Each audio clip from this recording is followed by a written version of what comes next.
గత ప్రభుత్వంలో పూర్తి ఇందాక చెప్పినట్టుగా పులివెందుల, డోన్, ఉద్దానం తాగునీటి ప్రాజెక్టుల్ని ఈ వేసవిలోపే పూర్తి చేయబోతున్నాం. అలాగే మనకి 7,910 కోట్ల రూపాయలతో 5 జిల్లాల పరిధిలో చేపట్టిన మెగా వాటర్ గ్రిడ్ ప్రాజెక్టులు పనులు పురోగతిలో ఉన్నాయి. అలాగే 9,500 కోట్ల రూపాయలతో ఇంకొక 7 మల్టీ విలేజ్ స్కీమ్స్ని ప్రణాళికలో రూపొందిస్తున్నాం అధ్యక్ష. దాదాపు మనకున్నాయి 48,369 హ్యాబిటేషన్స్. దీంట్లో మేము నిన్న రివ్యూ చేస్తాం, మొన్న ఈ మధ్యన రివ్యూ చేస్తూ ఒకటే మేము అడిగింది ఏంటంటే, గౌరవ ముఖ్యమంత్రి గారితో మాట్లాడుతూ మనకున్న మల్టీ విలేజ్ స్కీమ్స్ కాకుండా మనకి సింగిల్ విలేజ్ స్కీమ్స్ కూడా మనం ఏదైనా చేయాలని మాట్లాడితే ముందస్తుగా ఒక 3,000 బాగా గొంతెండిన గ్రామాలను గుర్తించాం అధ్యక్ష. వాటికి మేము ఉన్న దాంట్లో వాటర్ షెడ్ మేనేజ్మెంట్ కానీ, లేదంటే ఉన్న pipe lines, internal pipe lines కానీ ఇవన్నీ చేయడానికి ప్రణాళికలు సిద్ధం చేస్తున్నాం. ఈ ప్రభుత్వం కోరిక ఒకటే, ఎన్డీఏ ప్రభుత్వం కోరిక ఒకటే, స్వచ్ఛమైన శుద్ధమైన నీరు అందించాలి. దీనికి మేము ఈ సమక్షంలో మాటిస్తున్నాం అధ్యక్ష.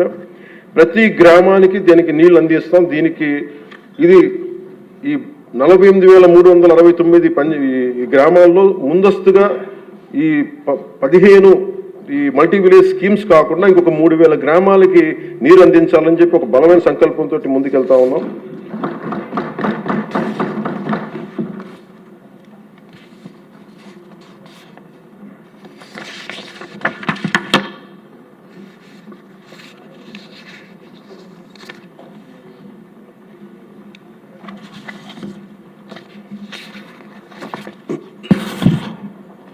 ఉదాహరణకి మీకు నరేగా కంపారిజన్ మీకు చెప్తాను అధ్యక్ష. మన ప్రభుత్వానికి వాళ్ళ ప్రభుత్వానికి తేడా. నరేగా పథకం కింద 2019-24లో వాళ్ళు ఖర్చు పెట్టింది ఈ సీసీ రోడ్లు కానీ, బీటీ రోడ్లు కానీ మీకు తెలియజేస్తాను. ముందు సీసీ రోడ్లకి వాళ్ళు 610 కోట్లు ఖర్చు పెట్టి ఈ సీసీ రోడ్లకి, బీటీ రోడ్లకి 5 సంవత్సరాల్లో వాళ్ళు 610 కోట్ల రూపాయలు ఖర్చు పెడితే ఎన్డీఏ ప్రభుత్వం వచ్చిన తర్వాత ఖర్చు పెట్టింది 3,853 కోట్ల అధ్యక్ష. అలాగే సీసీ రోడ్లు వాళ్ళు 854 కిలోమీటర్లు వాళ్ళు 5 సంవత్సరాల్లో పెడితే మనం వచ్చింది మన ఊరి లోపల ఉన్న రోడ్లకి వాళ్ళు 884 కిలోమీటర్లు 5 సంవత్సరాలు వేస్తే మనం వచ్చి 6,000 కిలోమీటర్లు వేసాం అధ్యక్ష. అలాగే బీటీ రోడ్లు 5 సంవత్సరాల్లో వాళ్ళు 239 కిలోమీటర్లు వేస్తే మనం 1,331 కిలోమీటర్లు వేసాం అధ్యక్ష. అలాగే ఆల్ స్కీమ్స్ మన రూరల్ డెవలప్మెంట్కి సంబంధించి వాళ్ళు మొత్తం పెట్టిన ఖర్చు అధ్యక్ష 5 సంవత్సరాలు వాళ్ళు పెట్టిన ఖర్చు 4,610 కోట్ల రూపాయలు అయితే మనం ఖర్చు పెట్టింది 11,506 కోట్ల రూపాయలు ఖర్చు పెట్టాం. సీసీ బీటీ రోడ్ అన్ని కలిపి 8,100 కిలోమీటర్లు వాళ్ళు 5 సంవత్సరాలు వేస్తే మనం ఇంకా 2 సంవత్సరాలు పూర్తి కాకుండానే 17,551 కిలోమీటర్ల రోడ్లని ఈ రోజున మనం పూర్తి చేయడం, అలాగే పర్మిషన్స్ ఇవ్వడం జరిగింది. ఇది మీకు ఎందుకు చెప్తున్నానంటే అధ్యక్ష, మనం నిజంగా కనుక చెయ్యాలి ప్రజలకి అనుకున్నప్పుడు గౌరవ ముఖ్యమంత్రి గారి ఆధ్వర్యంలో చాలా అద్భుతంగా రకరకాల దారులు వెతికాం. మనకి అప్పులు మిగిలిపోయినాయి, కష్టాల్లో ఉన్నాం, ఉన్న ఒక 100 కోట్లు ఎలా సర్దాలి, దేనికి ప్రయారిటైజ్ చేయాలని చెప్పి ఇది మా చిత్తశుద్ధి అంతా ఏంటంటే లాస్ట్ మైల్ జనానికి ఎలా అందించాలి అనే ఒక తపన ఈ రోజున మనం ఇంత బలంగా ముందుకు తీసుకెళ్తాం అధ్యక్ష. అలాగే గ్రోత్ రేట్ ఆఫ్ ఆంధ్రప్రదేశ్ 2014-19 వచ్చినప్పుడు మనకి విడిపోయినా కానీ 13.50% మనకు ఉన్నప్పుడు, అదే 19-24 వచ్చేటప్పటికి 10.5% పడిపోయింది.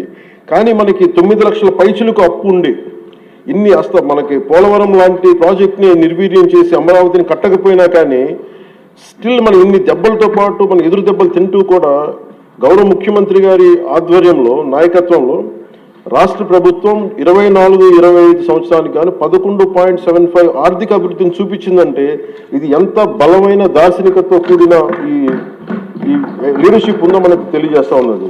సో మనస్ఫూర్తిగా ఇది నేను గౌరవ ముఖ్యమంత్రి గారికి ధన్యవాదాలు తెలియజేసుకున్నాను.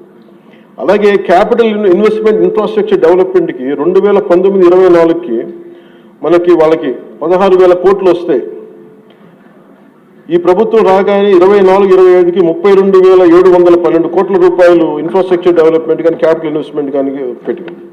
అలాగే 25కి 26కి 53,915 కోట్ల రూపాయలు ఇవ్వడం మనకి కేటాయించడం జరిగింది. ఇది చాలా బలమైన మనకి ఆశయాలను ముందుకు తీసుకెళ్తా ఉంది అధ్యక్ష.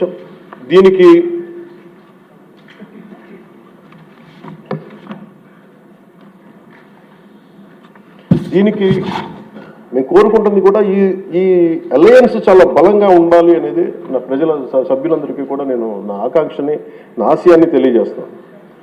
నేను ఎందుకు ఇంత తపన పడ్డాను, రాష్ట్ర విభజన జరిగినప్పటి నుంచి ఆంధ్ర రాష్ట్రం వెనుకబాటు పడిపోయింది, దీనికి ఎవరు ముందుకు తీసుకెళ్ళలేము అనుకున్న దాంట్లో నేను ఏమీ ఆశించకుండా 2014లో మన అలయన్స్ కోసం నేను కష్టపడ్డాను. అలాగే 19లో కూడా ఉండాలని కోరుకున్నాం, అది పరిస్థితుల్లో కుదరలేదు. కానీ 24కి వచ్చేటప్పటికి నేను పార్టీ పరంగా అన్ని తగ్గి అన్ని రకాలుగా ఎందుకు పెట్టానంటే, ఇది నేను పార్టీగా గెలవడం కంటే కూడా నేను ఇండివిజువల్గా సాధించడం కంటే కూడా నేను కోరుకుంది 5 కోట్ల మంది ప్రజల ఆకాంక్షల్ని, ఆశయాల్ని ముందుకు తీసుకెళ్లాలని నా తపన. ఇది ఎట్టి పరిస్థితుల్లో కూడా నేను కోరుకుంటుంది. ఇప్పుడిప్పుడే మనం చిన్నపాటి ఒక 1 పాయింట్ అభివృద్ధి చూసాం మనం ఇప్పటికీ.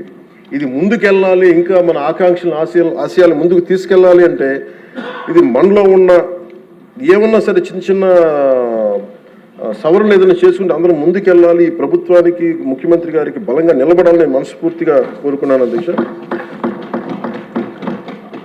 అలాగే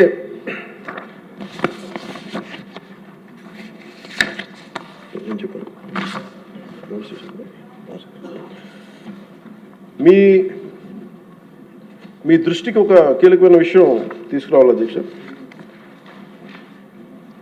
మన దేశంలో 140 కోట్ల ప్రజల భవిష్యత్తు నిర్ణయించే విధంగా భారత రాజ్యాంగాన్ని అమలు చేయడానికి, మరి ప్రజాస్వామ్యాన్ని పరిరక్షించడానికి రాజ్యాంగ నిర్మాతలు 3 ప్రధాన వ్యవస్థలను ఏర్పాటు చేశారు. వన్ ఇస్ శాసనసభ వ్యవస్థ, లెజిస్లేటివ్, ఎగ్జిక్యూటివ్ అండ్ జ్యుడిషియల్.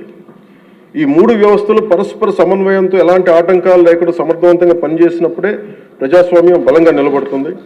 వీటిలో ఏ ఒక్క వ్యవస్థలోనైనా లోపాలు ఏర్పడితే ప్రజాస్వామ్య వ్యవస్థపై ప్రభావం చూపడం కాకుండా ప్రజలకి న్యాయం మరియు సేవలు చేయడంలో ఇబ్బందులు పెడతాం. ఇది ఎందుకు ప్రస్తావించానంటే అధ్యక్ష, ఈ మధ్య నేను మన గవర్నర్ గారిని కలవడం జరిగింది, అబ్దుల్ నజీర్ గారిని. జరుగుతున్నప్పుడు ఆయన నా దృష్టికి తీసుకొచ్చింది, ఈ national grid judicial data grid ప్రకారం దాదాపు 1,11,59,767 సివిల్ కేసులు, మరి 3,80,60,784 క్రిమినల్ కేసులు ప్రస్తుతం దేశవ్యాప్తంగా పెండింగ్లో ఉన్నాయి.